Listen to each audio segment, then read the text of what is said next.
Welcome, everyone. I'm Angelo Robles, host of the Angelo Robles podcast. I'm also the founder and CEO at Family Office Association. Today's session is Jack Schwager on Stock Market Wizards, featuring, well, who else? Jack Schwager, of course, trader, author, speaker, and author of multiple best-selling books. Market Wizards, the new Market Wizards, which we'll have some focus on today, Stock Market Wizards. It's just so exciting. I've been a big fan. Jack, welcome to the show. Well, thanks, Angelo. It's great to have you on. So we're going to have a little bit less time than normal today. So a little fanfare. Why don't we begin? Jack, what are the core characteristics that make someone a good trader? Well, multiple ones, but the most important, I always have to start with risk management, because if you don't have risk management down, that's pretty much the end of the game. The only question is not when you'll be knocked out of the game, is not if you'll be knocked out of the game, but when you'll be knocked out of the game. So having a real solid, totally committed attitude towards risk management that is effective is I would say the beginning spot. Okay, now you go beyond there, then you go to things such as character traits which are amenable to being successful. High on that list would be discipline. It's probably no accident that among the market wizards I've interviewed, there's probably, I think, about 4 ex-Marines in there. There's one in the recent book, and I think there were 3 others or 4 others in the other books. But almost every book has an ex-Marine, and that's no coincidence. I think because the Marines are known for strict discipline, if nothing else, and having that type of trait in spades is a big plus for being a trader. And because discipline comes in all sorts of ways. It comes in executing, staying to your plan, in not being distracted by shiny objects, shiny object trades, let's call them. You're bored and maybe I'll buy gold and have some excitement or whatever. It comes into sticking to your risk management controls, all sorts of ways. So discipline's really important. And another one I would put high on the list is flexibility. I think dogmatic people will make lousy traders. You have to be able to not only admit you're wrong, but be able to join the other side. It's actually Peter Brandt, who's chapter 1 in the latest book on Market Wizards, it says it well. His motto, so to speak, is strong opinions weakly held. So he goes into a trade, he has an opinion, but if the market disproves him, in his words, as soon as the market puts its hand in his pocket, he's gone.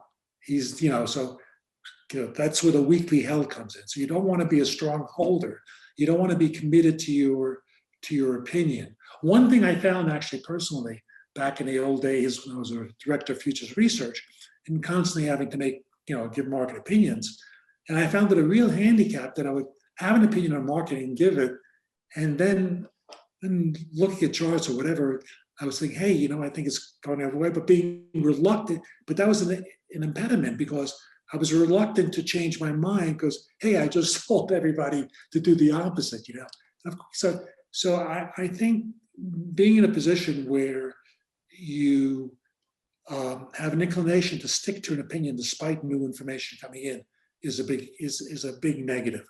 So you really ideally want to be able to change your mind no matter what your position is, no matter what the implications are, no matter how stupid it makes your last decision, no matter how much money it means you're going to lose. If the facts change, in a famous quote from Keynes, I believe it was Keynes, where he was criticized for changing his opinion. So when the facts change, I change my opinion. What do you do, sir? So it's the right thing. That flexibility is essential. Yeah, and the markets could remain, what's the old saying, irrational longer than you probably could remain liquid. Liquid, yeah, that's another thing. If it was easy and just a couple of metrics, then everyone would be doing it.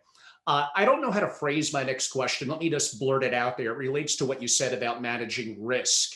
A good gambler is probably right in whatever, betting the NFL, sports, probably about 56, 57% of the time. But there's a but coming. It's not so linear and straight, meaning let's even say they're right 80% of the time, but the 20% of the time they're wrong, they bet big. So the ratio of what they lost is going to offset their gains. So it's not as simple as saying, as a trader, you're right 50%, 57% of the time. That makes you better than average. On your ratio of guessing right, it does, but I don't know how much money you're quote unquote putting into the trade and how you're taking money off the table and mitigating the risk. Yep, on that percentage win of all trading statistics, performance statistics, the one I would encourage people to lose would be percentage of wins. Exactly. It's not only not meaningful, it's actually detrimental because people focus on that. And in fact, perfect example, one of the traders in this new book, Hammer Sal, who was an extraordinary trader, has a track record of about 13 years. He's annualized about 300% a year, believe it or not. Now that includes some talk about him. He's coming up earlier on, yeah. But anyway, he says on this, and I asked him, he worked originally in a prop shop environment. And so you've seen lots of traders come and go. And what are the characteristics of those, winning traders and losing traders? Asking him separately of each. And on losing traders, he said one of the things he's noticed, and I think this was maybe the first thing he said, is he finds that traders who place consistency, this sounds really paradoxical. He said traders who place consistency as their main goal usually don't last. And that sounds odd because people say, hey, isn't it good to be consistent? I mean, yeah. But his point is the markets are not a machine that spits out opportunities on a regular schedule. There are times where whatever your approach is, the market's going to give you lots of opportunities, and there are times where there's not going to be anything to do. And if your thing is, oh, I've got to make my 5% this month or whatever the number is, and there haven't been opportunities, you'll end up forcing trades. And what'll happen is those periods where there aren't opportunities will basically sink you because you'll be wasting money and wasting focus on those periods.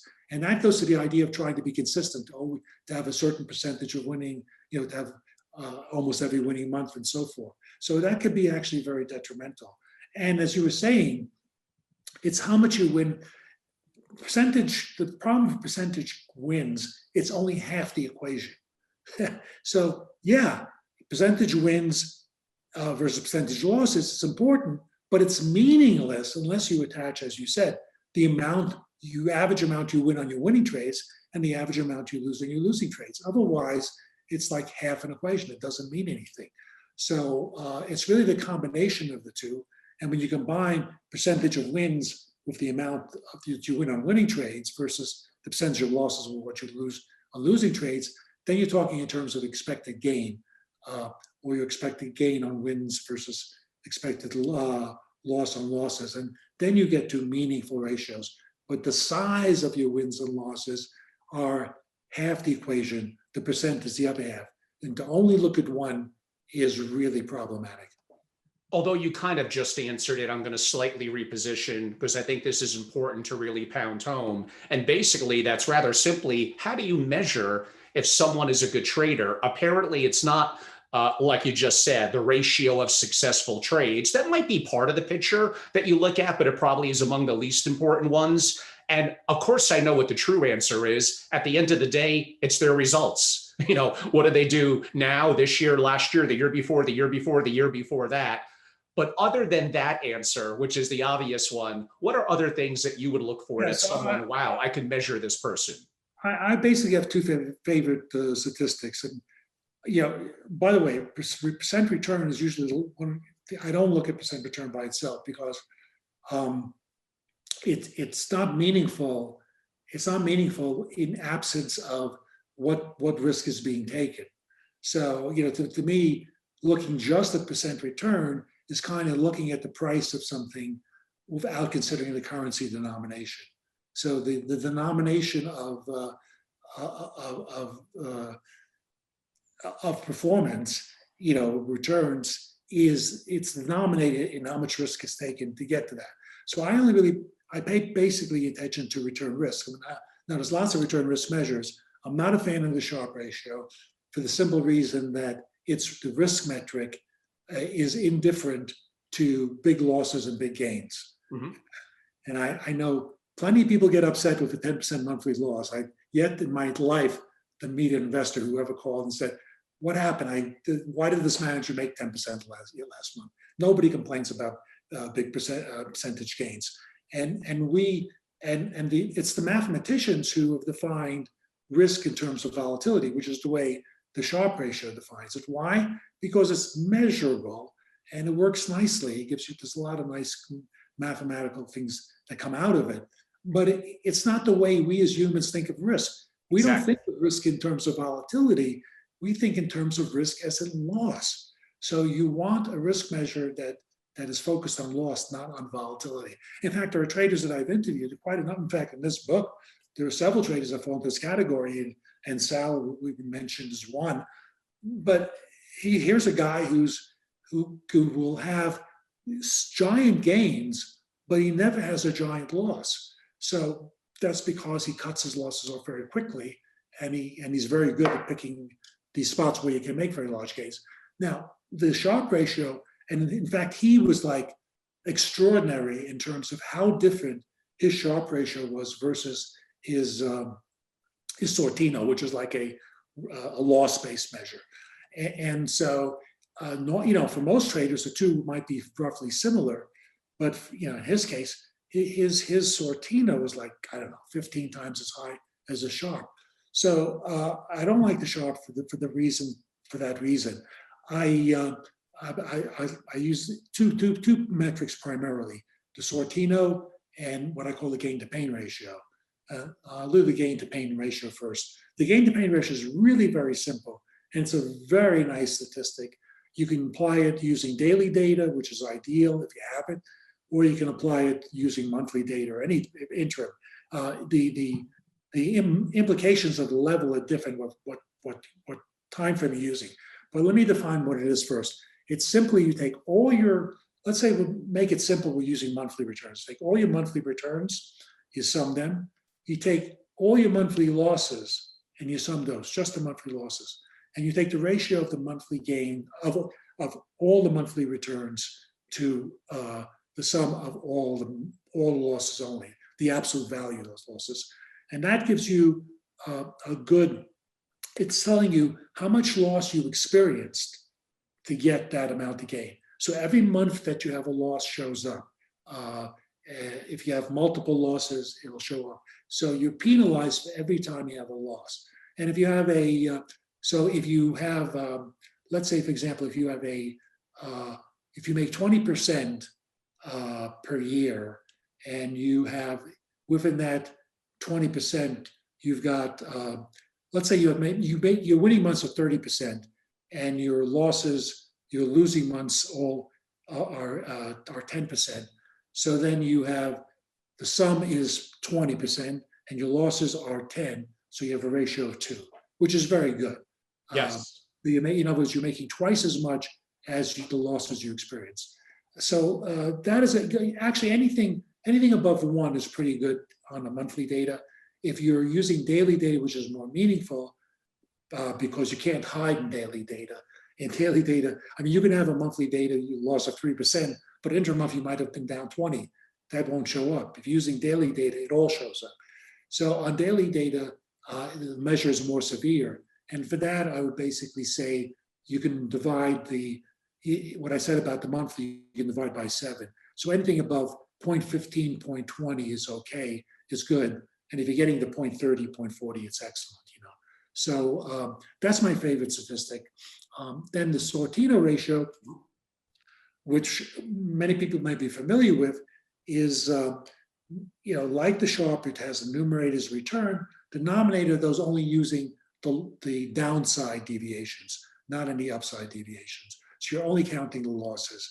I would just put a quick tangential comment in here that everybody calculates the Sortino ratio wrong. It should be divided by the square root of 2 the way it's normally calculated. I don't know if you want to get into that tangent now, but I'm just throwing it out. You're only using half the distribution, and people don't account for that. So we, like for example, on Fund Seeder, our Sortino ratio does that division. So then the big deal about that is then you can compare Sharps and Sortinos. People kind of compare Sharps and Sortinos now, the way it's calculated, using n defining the number of data points as all the data points, even though the Sortino basically throws away half the distribution.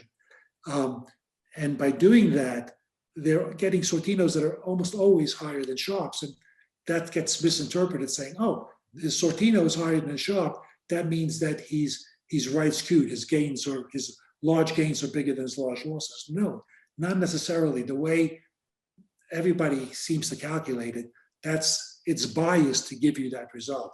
If you want to get a Sortino that you can compare to a Sharp, you need to divide it by the square root of 2 the way it's normally calculated. That's excellent advice, Jack. And really, you're giving away kind of 2 of your secrets, but you're very generous with that. Let's take a little bit of that similar philosophy and question to the actual traders. So you and I have a mutual friend.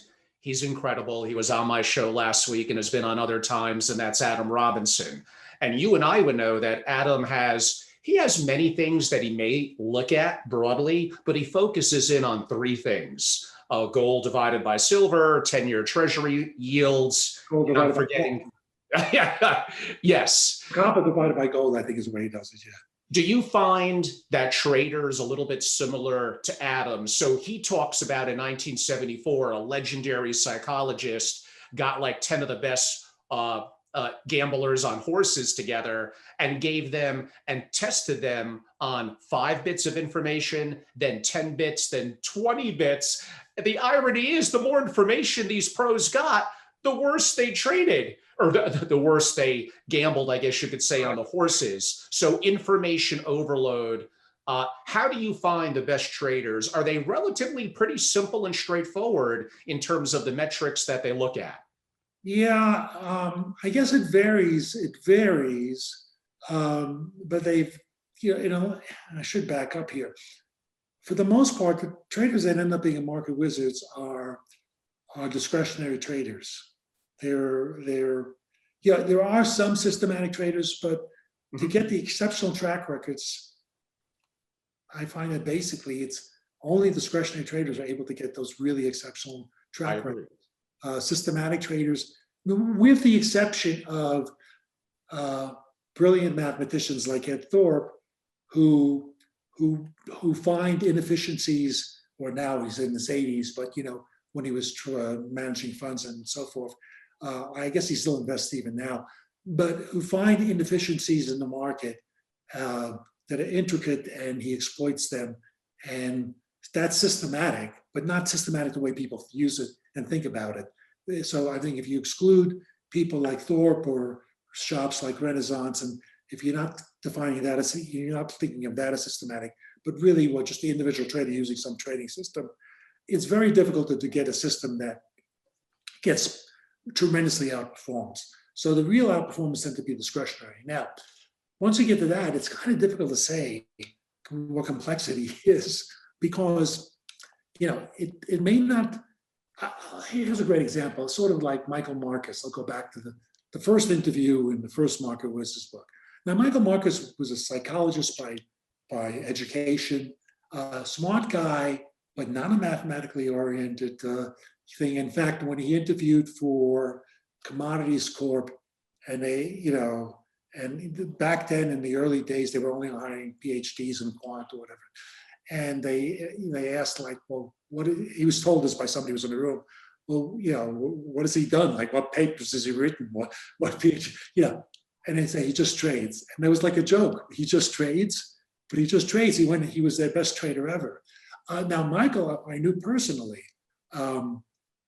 So we would go to lunch, while he was in New York, every couple of weeks. And I was just kind of, out of graduate school for an economics degree, and I would do this. I would do these economic analysis on fundamentals, which I ended up abandoning, which is a different story. But I would do all this work and come up with some conclusion.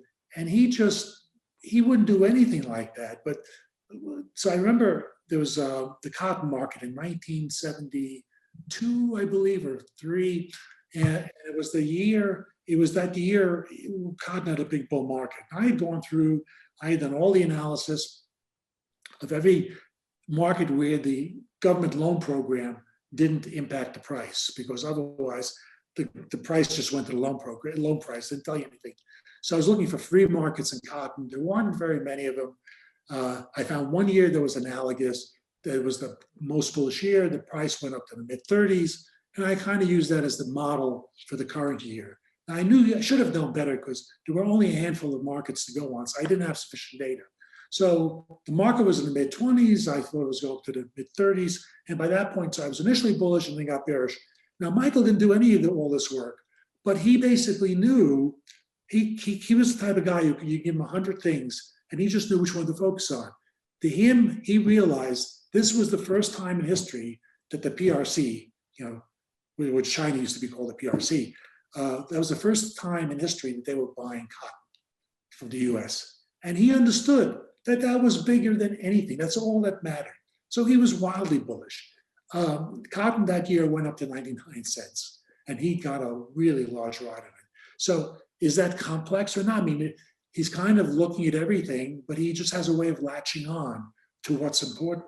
So what he's doing is really super simple, but it's not given that that's the thing he'd be looking at. He could be looking at anything, and he does look at everything, but he has the talent to latch on to the one thing that was really critical. So it's kind of hard to define whether that's complex or simple. Some people have this natural ability to boil the complex world down into some simple items, as Adam does.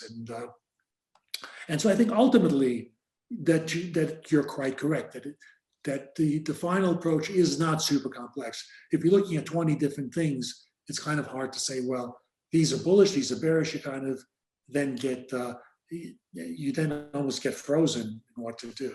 So I would generally agree if you can get it down to the few things that are important in your methodology. In trading, what is more important, psychology or discipline? Well, discipline is part of psychology. So it's one aspect of it, I would say. I wouldn't say it's different. I mean, to have fortitude, to have discipline is to have a mental fortitude, really. It is a psychology. It is the ability to do what's uncomfortable if it's what's right. Take Druckenmiller, and this goes into this will go into your earlier point about when I said what's important, I mentioned flexibility, but it's also a combination of the ability to execute that. So Druckenmiller made what is the worst trading mistake I ever heard in any trader I ever interviewed, which is on Friday, October 16th, 1987, he switched from short to leverage long. And I used to ask people, did anybody ever make a worse mistake when I would give a talk to an audience? And I would never have any response. Nobody could ever answer that because you can't make up a worse answer. I mean, what could be worse than switching from short to leverage long the day before the market has its largest decline in history, right? I mean, and not only the stock market having its largest decline, it's probably of any liquid market in all of history. I think it's hard to come up with examples where a market actually went down 29%, which is what the S&P did, basis futures. The cash never caught up, the tape never caught up. But the thing here, what the point I'm getting to, is over the weekend, he realized he made a mistake. Now, here comes discipline and flexibility. So what does he do Monday morning? Market gaps down like 12%, starts out. He's just switched out of a position that would have been up 12%. He's now down probably 15% because he's leveraged long. So that's a 25% difference from the close on Friday and where the markets are on Monday opening. What does he do on that Monday opening? He gets out of everything, he gets out of all his longs, everything, And what else? He goes back short again. Now, is that psychology? Is that what? I mean, that's discipline, but that's a psychological fortitude to just do what you know is right, regardless how painful it is, no matter how much it underlines a prior mistake. No, it's a great point, and shame on me, because actually we cover a lot of things relative to psychology, and it is true, discipline falling under self-control is a part of executive function, and I could argue a part of emotional intelligence as well. So they are very much interrelated. And it reminds me a little bit with someone like Marcus, you just mentioned. I wonder if from an educational perspective, as opposed to mathematics or economics, they would be better off studying psychology, which leads a little bit to my next question. When I reread some of your books or quickly, because I wanted to prepare for the interview, there were some people that are incredibly brilliant, went to the best schools, were the top of their class. That's awesome. But there was an unusual number of people that basically were inherently smart, but they didn't work well in a structured environment of school. That was an underlying trend pretty consistently, especially among some of the more recent traders. Why? What's the reason for that? Yeah, I think it runs the gamut. School smarts are not necessarily, smarts that would apply in trading. They may be, depending on the methodology, but not necessarily. And in this latest book, I mean, I've had it occur in another one, but in this latest book, there are two traders.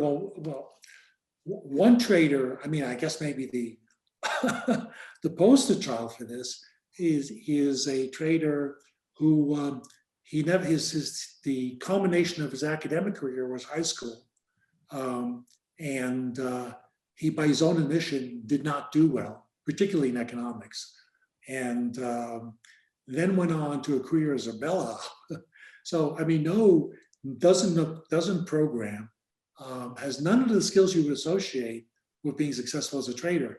But he's now, I guess, almost like 15 years, 14, 15 years, have this consistent return risk that's been really incredible. Not trading a large amount of money because he doesn't have much money. Like I say, he's an ex-bellhop. But, basically his methodology that he came up with was just consistently extremely effective. And, so that's not, there's no way in the world you would peg him as somebody who would succeed in trading, yet he did. And it means that whatever is necessary to be successful in trading, it doesn't necessarily exclude people who have not done well in school. Another one in this book was John Netto, who also did poorly in high school, and I think he C average or something like that. Didn't go to college initially. He's the Marine. He's the guy who went into the Marines. And the Marines straightened him out, and he eventually went to get a college degree and so forth. And he eventually became, taught himself programming and everything. So, but initially, in his earlier years as a teenager, he was basically a failure in school. So you can certainly have people who are failure. And I think something else goes into this. I think that people have, and I had one sort of attention deficit disorder, right? So people who have attention deficit disorder are almost inclined to do poorly in school. And it doesn't mean that they that they're not smart. It's just they can't focus on what doesn't interest them. And so if what's going on in class is just not of interest, they may be focused on something, but it won't be what's going on in class. And yet a lot of people have gone on, I think a lot of maybe even leading CEOs who've been strongly successful have that type of background. So there's a weakness in one area, but it's really a strength in other areas. So I think trading is a little more complicated. The correlation between being smart in school and being a good trader, I don't think in some cases it holds, but a lot of cases it doesn't hold. Right. In both directions. I mean, you have people who do well in school and are lousy traders, and you have people who are don't do well in school and are brilliant traders. You mentioned Druckenmiller, one of the greatest traders of all time, and had one of the worst days in the one that you described. Let's go a little bit the opposite. And I know there's not one perfect answer, But for you, in terms of what you know and who you've interviewed, what is like among the greatest trade? If you don't mind, if I could mention a couple: Bill Ackman from this year during COVID, John Paulson, 2008, Michael Burry, Big Short, again, 2008, David Tepper, more a little bit after that with the banks going up the next year in '09. Is there something that pops out to you? As the greatest trade, well, all of those, and I had one of them, Jamie May, who's one of the people also in Michael Lewis's Big Short. In fact, Michael Lewis that's how I found out about Jamie May. And it's like the Burry trade. It's also the trade that Paulson did. That particular trade was about as brilliant a trade as you could make, because it had this unusual feature for markets. It had the downside, which was limited. It was a very optional oriented type of trade. If you were right, you could make a tremendous amount of money. If you were wrong, your loss was very contained to like the premium you were paying out. The other thing about it was the facts as they were made it seem likely that this open-ended side would actually prevail. So you had this odd trade. It wasn't like a trade where, yeah, you can make a lot of money, but it's a small probability. It was like a situation where there was actually a pretty good probability if you saw it. And I can't claim that I saw it. Although I will say, I did, at the time I was with an asset allocation firm called Fortune, which ultimately got acquired by Close Brothers in the UK. But anyway, but Paulson came to give a presentation, and I thought it was, this is a no-brainer. This is like a trade. There's a good probability this is going to go, and you have open-ended if it does and does not. And it was one of those cases. So we did allocate to Paulson. So while I didn't see the trade, I wasn't following that trade. I recognized it through Paulson that it made a lot of sense. That's probably one of the great all-time trades. In this book, there are a number of trades which are spectacular. I guess maybe the most amazing one, a fellow by the name of Richard Barge. So he, and this is quite unbelievable. He literally made 800% on one trade in a day. I think it was. And so what happened was, this goes back to the financial crisis again. And so we came up with the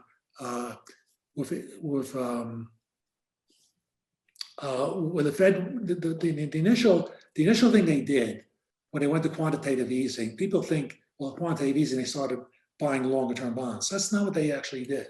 The initial thing they did is they were buying mortgage. Quantitative easing initially was buying mortgage-backed securities. And Barge believed that it was a matter of time before they started buying, longer term treasuries, namely T-notes, bonds, whatever. And so he was kind of waiting for that and ready for that.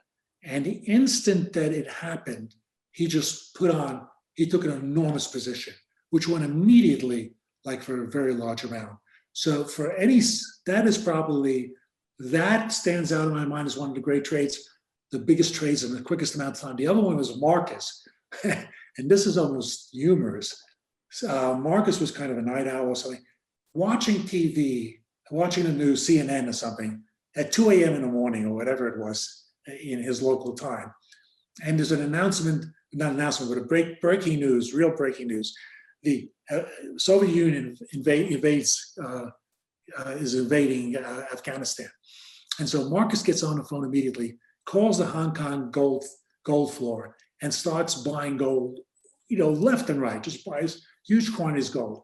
And, 10, 15 minutes later, the news kind of goes out and, gold explodes.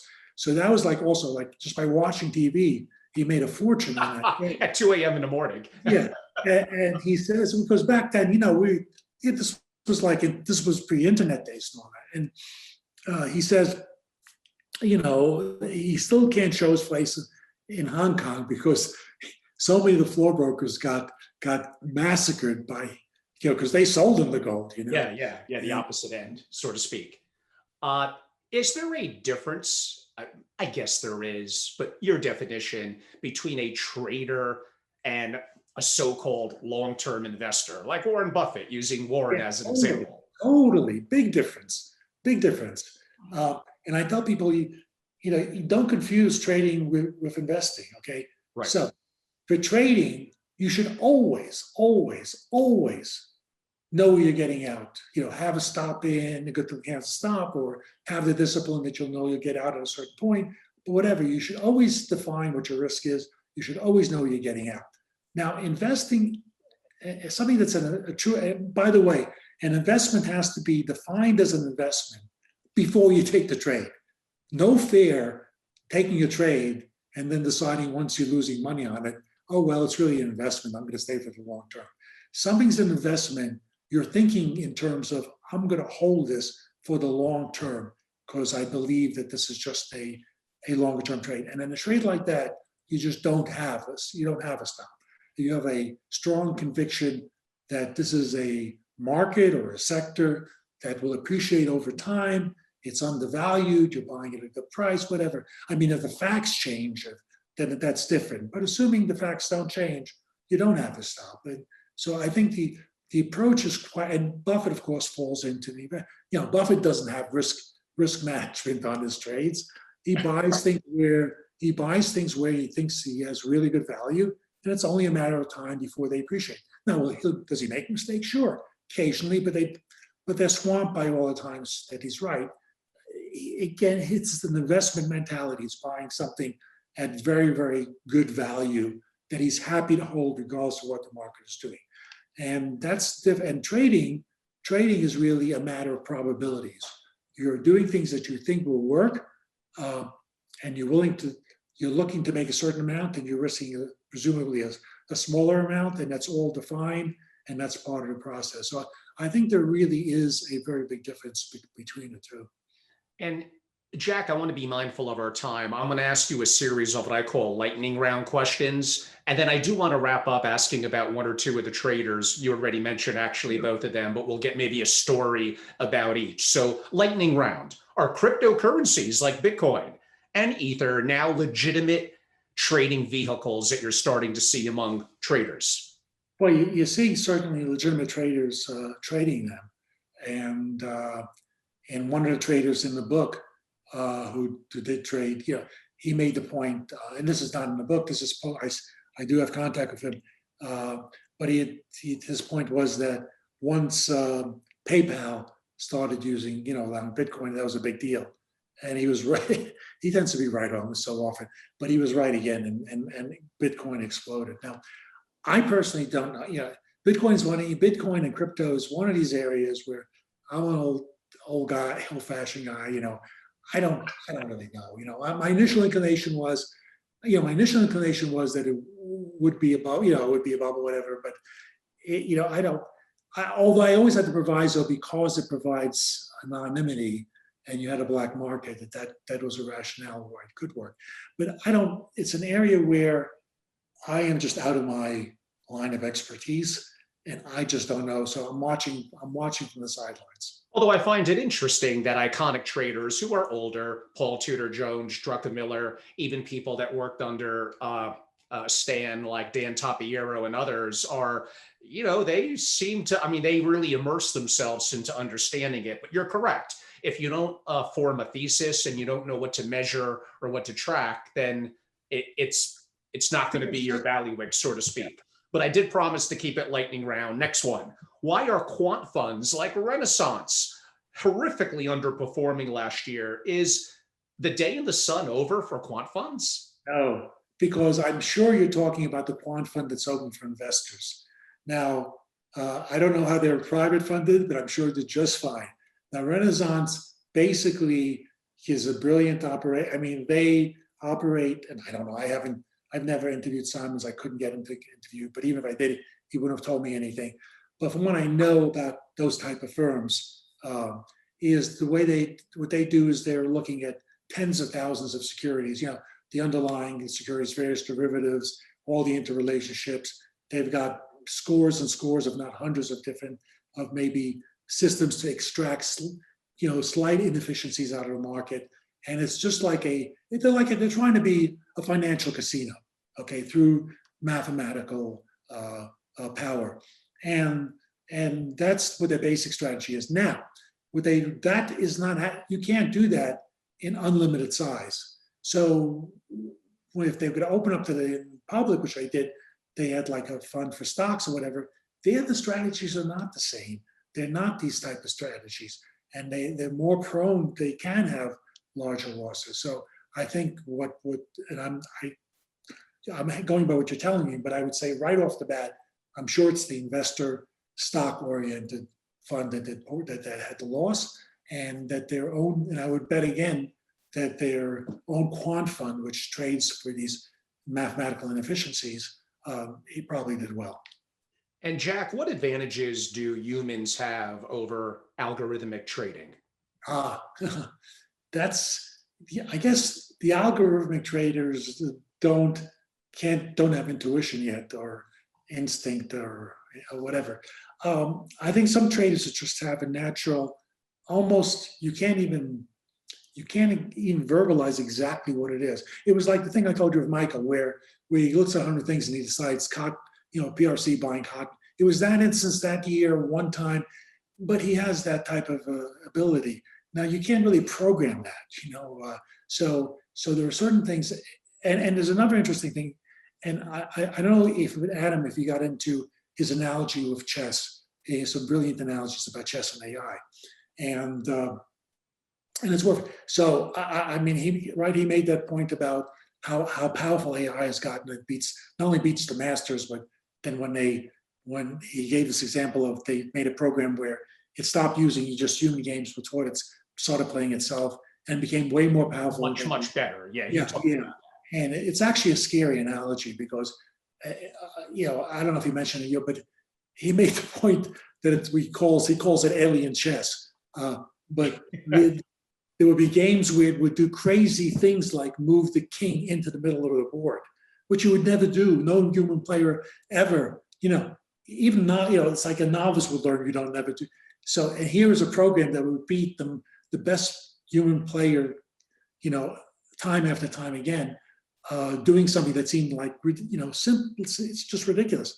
So AI is extraordinarily powerful. Its potential is God knows what it is. But here I want to just make the point is, there's a difference between chess and markets. There's actually more. There's a couple of differences. And chess, there's a tremendous amount of combinations. So probability, there's a lot of calculation, but you now have this immense computer power. Markets are different in two critical ways from chess. One, and this one is really a killer, that the same information doesn't have the same effect over time. So if you're dealing with chess, the pieces always move the same way. If you're dealing with planets, orbital physics, you can predict exactly where something's going to be because the physics don't, the planets, the physical laws don't change. They're always exactly the same. When you're dealing with markets, sometimes interest rates going up or let's talk in terms of bonds. Bonds going up could be good for the market, could go the same direction the stock market. Sometimes it goes opposite direction. You get both instances. So the same variables are different in their effect. Sometimes, you get situations where one factor, I can remember a time where everything was M2, about the bond market. It was just M2. And you get other times where it's just,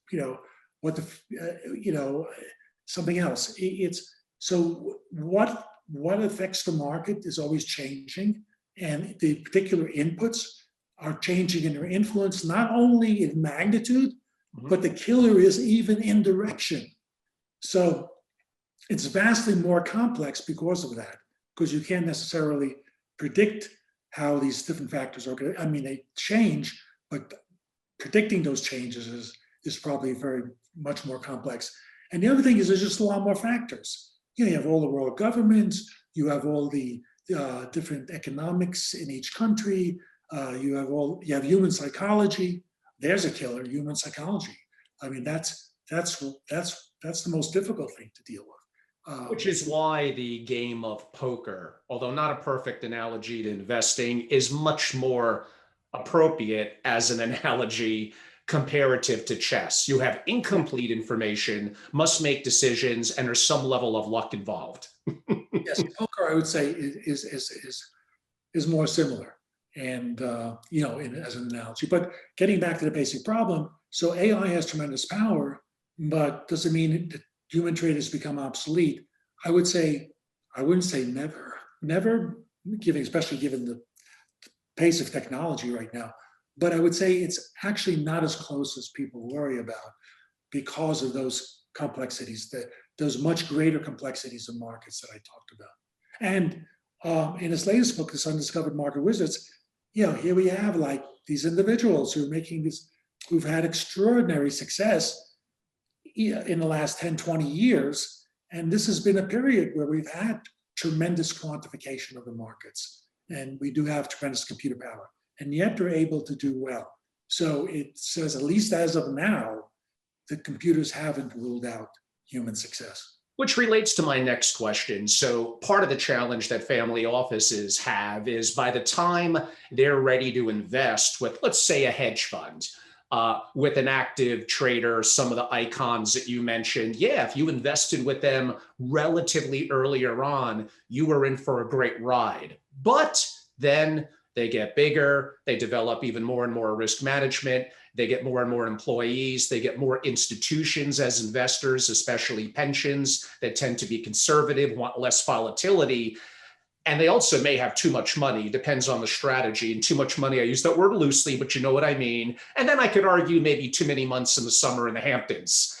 All of that, and then they're now beta huggers. And I know I'm making that way more simplistic than it needs to be. The big picture question that I have for you is, how do you find these great traders, these earlier on, let's even call them long short managers, early? How could a family office identify talented people early on? Well, I mean, this is going to sound like a plug here, and I don't intend it to be, but it's, this startup that I'm involved with, Fund Seeder, where I'm co-founded. Mm-hmm. The whole point of it was exactly that. It was to offer a platform to traders, to free performance analytics, in the hopes of, in fact, that's how I got a number of the traders in this book.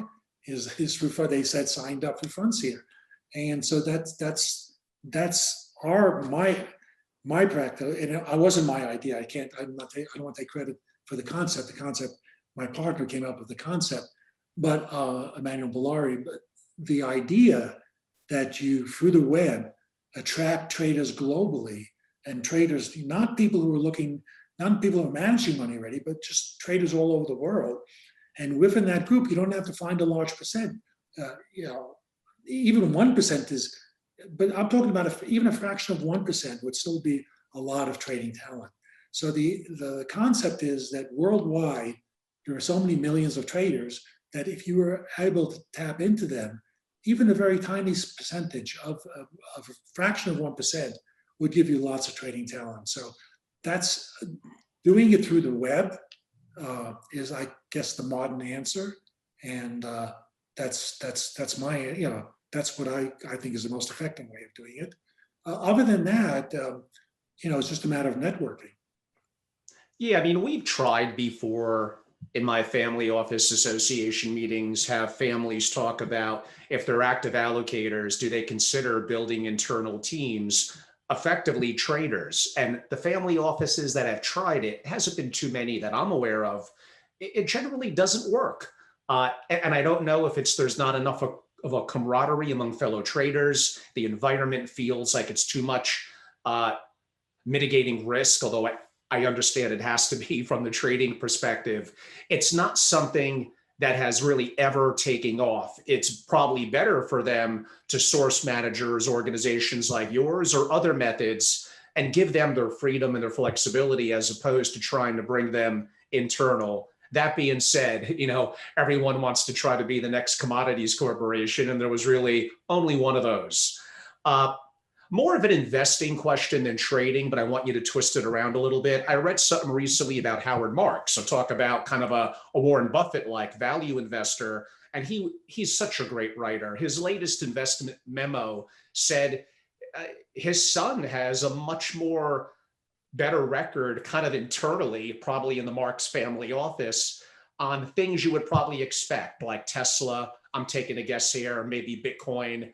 And he was not embarrassed by it at all. He was proud of it. Him and his son have debates and article and, articulate discussions about it. How do you think that someone who's been successful for so long, how could they listen to a different voice? Maybe the world has changed.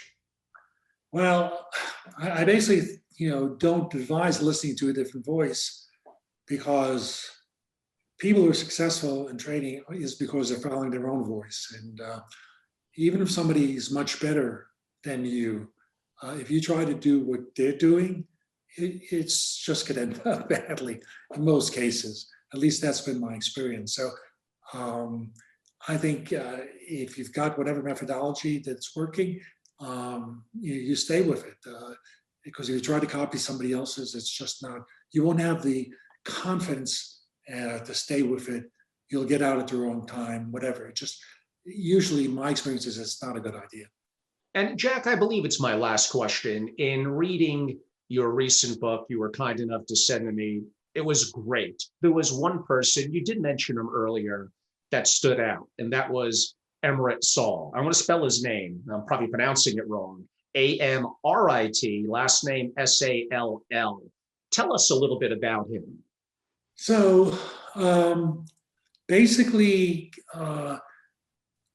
some almost fell into trading. I mean, I dabbled, I guess, in college and all that, but essentially came up through a prop shop start, and then kind of continued on his own. Was successful from the very beginning. You know what? With Amrit, he had one. So, well, his approach is, and from early on, his approach was to look for certain events, like a Fed announcement or some other central bank announcement or things of that nature, and to be totally prepared for that event, to research the hell out of it, know exactly what he's going to do, no matter what is said, to know what he's going to do depending how the market reacts to what is said. Has a whole routine of kind of mental preparation. So he'll do all the research, he'll know everything, and then he'll mentally rehearse every possibility. He'll do breath work to get relaxed. He'll get very focused when these situations come. And I almost picture it, if I have not seen him trade in a circumstance, I was interviewing him on a weekend, but I can almost see him that when he has a type of situation, that his world ends at the borders of the screen. I mean, he's just 100% focused on that. So, and will take large positions when he has high confidence, very large positions, and also has the fortitude and trust that he will get out immediately if he's wrong. When I say immediately, I mean in less than a minute. He also was, it's in the book, but it's probably the worst bad luck story I have ever heard, from a trader. And because Amrit, if you go through, he has I counted, I think he had 35 days where he made more than 50% in one day. And a number of those, quite a number of those were more than 50%, and a few were more than 100% in one day. But he only had one double-digit loss, 120% loss. Nothing else was remotely close. And so I asked him about it. What happened was, it was one of these events. He was prepared. He was expecting a surprise. He had a counter to anticipated expectation about what the European Central Bank was going to say. And the sentence begins, and it sounds like what he was expecting. His fingers on the mouse, he puts in this large order, and he's in a prop shop at this time. There are TV screens, so right? And he puts in the order. The minute he puts in the order, his PC starts powering down. It was a Microsoft bug of some sort. His PC literally starts powering down. And the second, and this really, this is like such an amazingly bad luck story. And the second that happens, the sentence, the central bank announcement continues, the next word is, but we're not ready to do it now, something like that. And he knows in that instant, A, he knows that the trade is bad. B, if he were there, he knows for sure, and I believe him totally, he would have been out instantaneously and he would have reversed his position, because that's what he looks for. He looks for, that type of.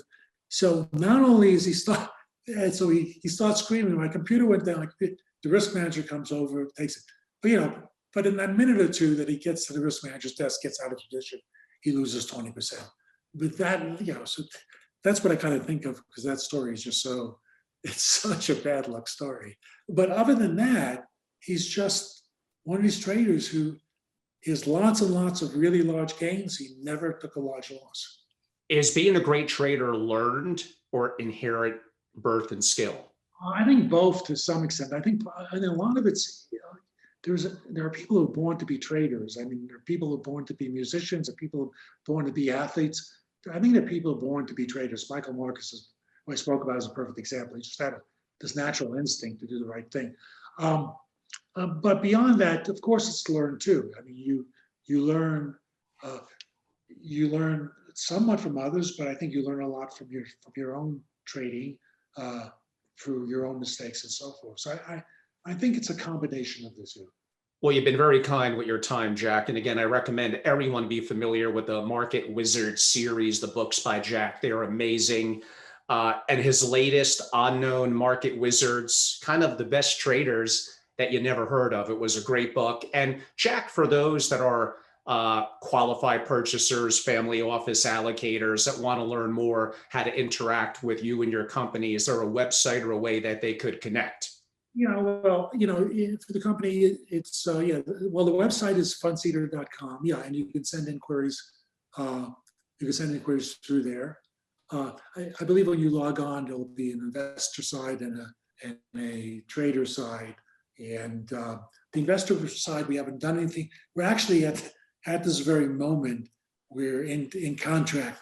I wouldn't call it negotiations, but just finishing contract terms with a major allocator. So, I mean, it's not complete, so I can't say what it is. But we've now going from the pure technology of offering the platform to traders to now trying to connect up with allocators for traders that are on the platform. So, the site is fundseeder.com, FUNDSEEDER.com.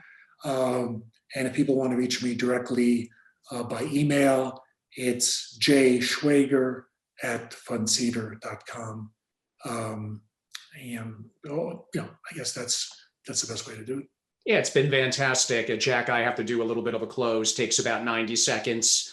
Well, everyone, it was incredible to have a chance to interview Jack. I definitely look forward to a part two. Looking at my notes, there was probably, only about 30 questions that, given the timeline today, we just didn't have time to ask. But I hope you all enjoyed it. I will remind everyone, we're talking about investing here and very active trades. From my perspective, really focused on the qualified purchaser plus, and in my world, in the single family office community. Everyone's situation is different. Their timeline's different. Their risk tolerance is different. This is for educational and entertainment purposes. And anytime you invest, you can lose all your money. So that is absolutely possible. Do your own work and diligence. Make your own decisions.